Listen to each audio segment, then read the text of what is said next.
Hi, everyone, and welcome back to Brian's Horror Corner, or welcome if you're new to my channel. Either way, make sure you hit the subscribe button if you haven't already. So, the movie we're going to take a look at today is one that I don't have the physical media for. It's a movie that I streamed on YouTube. Um, and I really didn't know anything about it, but I did know the title because it's a don't film. So the movie that we're going to review today is Don't Go Near the Park, which actually says it's a 1979 film, but according to IDBMD, or according to my source, it was actually released in September of 1981. So it must have had a limited release in 1979, and it was re-released in 1981. We're calling it a 1981 movie. So Don't Go Near the Park is a 1981 American independent supernatural horror film directed by Lawrence D. Foldis, and starring Aldo Ray, Mino Palouse, Tamara Taylor, Robert Gribben, Barbara Bain, and Linnea Quigley. Its plot follows a brother and sister, both cursed in prehistoric times, who remain on Earth and must subsist on the entrails of young people. In an attempt to break their curse and achieve immortality, the brother conceives a child as a virginal sacrifice. So the movie opens after being cursed by their mother, Paternalia. Petronalia, I don't know. Tra and Gar, a caveman brother and sister, are forced to live their lives preying on young people by devouring their entrails to retain their youth. The nature of the curse the nature of the curse allows it to be lifted after 12,000 years, an entire cycle of the zodiac, after which one of the siblings must conceive a child to use as a virgin sacrifice to achieve immortality. Millennia later, in 1965, the siblings subsist by stalking young people in a Los Angeles park, consuming their entrails to imbibe their life force. As the 12,000 years ends, Gar plans to conceive a child. Using the name Mark, he rents a room in the house of a beautiful young woman, soon marrying her before conceiving child Bondi. Mark becomes obsessed with Bondi's welfare, and his attention to her causes his marriage to disintegrate in the intervening years. On Bondi's 16th birthday, Mark gives her an ancient amulet from his mother. Bondi's mother leaves the house during the birthday party, abandoning them. Bondi subsequently runs away, hitching a ride with three adult male hippies. When they attempt to gang rape her in the back of the van, Brandy invokes her father, clutching to the amulet, which begins glowing. The van begins to drive out of control, crashing off a rural bridge before bursting into flames. Bondi survives, however, having managed to escape before the crash. Bondi wanders into an abandoned house near the park where Tra, withering from her lack of sustenance, resides in seclusion. Bondi is unaware that Tra, who calls herself Patty, is her aunt. Tra immediately realizes who Bondi is upon seeing the amulet. That's a lot. That's a lot of crap to get through, kind of like watching the movie. As far as the cast goes, we have Aldo Ray as Taft, Mino Palouse as Nick, Tamara Taylor as Bondi, Barbara Bain as Patty, Tra, Griffith's wife, Robert Gribben as Mark or Gar, Linnea Quigley as Bondi's mother, and Chris Riley as Cowboy. So yeah, that's to set up the premise and the cast for the 1981 film Don't Go Near the Park. This movie's terrible, man. I'm sorry. It's very low budget.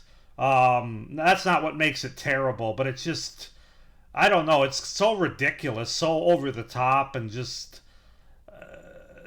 I don't even know how to describe it. This is going to be a short review, quite honestly.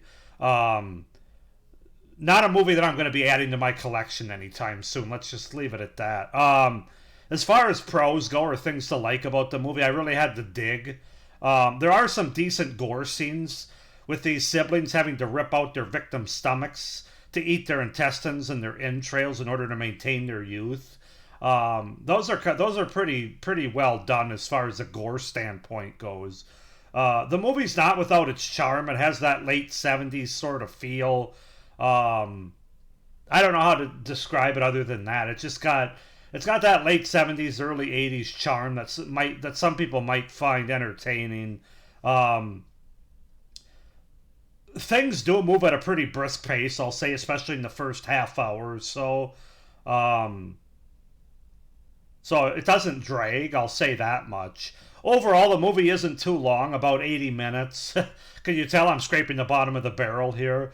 Linnea Quigley's nudity and body in the movie, that's a pro. Some of the old age and zombie makeup effects that are used are pretty decent actually for such a low budget film, including there's a transformation sequence towards the end where the character of Bondi becomes really old, to kind of get the brother and sister's comeuppance. And then she transforms back to being young again. A lot of editing, a lot of tricks, I'm sure, but I thought that sequence was pretty decent too for this movie. So that's it for the pros. On to the cons, which I really don't have a lot there either because the movie's just a mess. The story, will already being really hard to get behind or believe in because of the premises all over the place without any coherent through line or well executed narrative. It just feels like a jumbled mess. I mean, they try to set up and introduce us to a lot of characters that don't go anywhere. I'm not sure how long this movie sat on the cutting room floor or how many edits they had to make to it, but it feels like a lot. It's just, I don't know. It's just kind of like a lot of scenes happening. It feels like not really a story here.